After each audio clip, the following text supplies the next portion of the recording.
This wine does not come from Rioja. Shock, horror.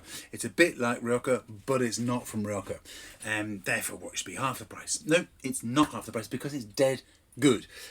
Why is it so good? Well, it's kind of interesting. It's from a region that's right next to Rioja, is much bigger than Rioja, and has slightly looser restrictions around it.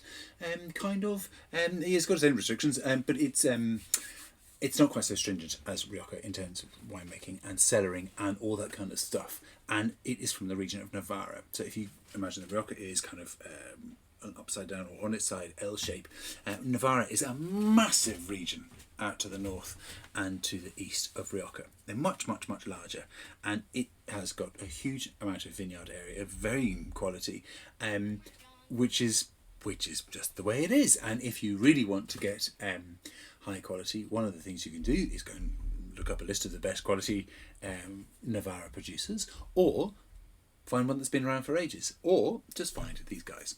Ochoa, they are a family who've been doing it since 1845, and they have a lot of their own vineyards, and they, as in they don't buy in grapes, they don't need to. Land there is much cheaper than in Rioja. Why are you comparing it to Rioja all the time? Because everyone does anyway, right? And especially when the style of winemaking is quite similar. So what is the difference then? This is very good, but what I really like about this is not only has it got lots of Tempranillo, it's also got Merlot and it's got Cabernet Sauvignon in it. So if you like, it's a bit close. Well, it's physically closer to Bordeaux, being just a bit north and east, but it's also more like Bordeaux in its style and structure, and in its flavour, and in its actual makeup. Cabernet and Merlot being the main grape varieties in Bordeaux. Add in Tempranillo, and you get kind of a history lesson of how Rioja came into being, which is through Bordeaux and Burgundy winemakers arriving on the trains when their own vineyards had been beset by the plague of phylloxera at the end of the 19th century. Anyway, these guys were making the wines before that happened. So Ochoa is still in family hands. This Reserva is delicious. It's unfiltered. It's aged using American and French oak barrels, small barriques.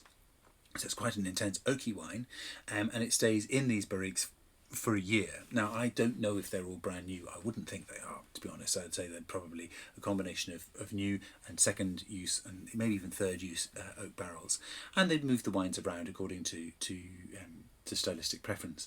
And in this case, they're not after a massive banging new oak wine, because that's not what they represent. They want something that is more of their history, which is one of sort of refinement and balance and equilibrium. They just want something that is easy to drink and very tasty. It's quite rich, it's quite full, it's 14% alcohol, and it's got lots of jet black flavours. Yes, intensely overripe strawberry jam kind of flavours, but also blackcurrant and plum as well.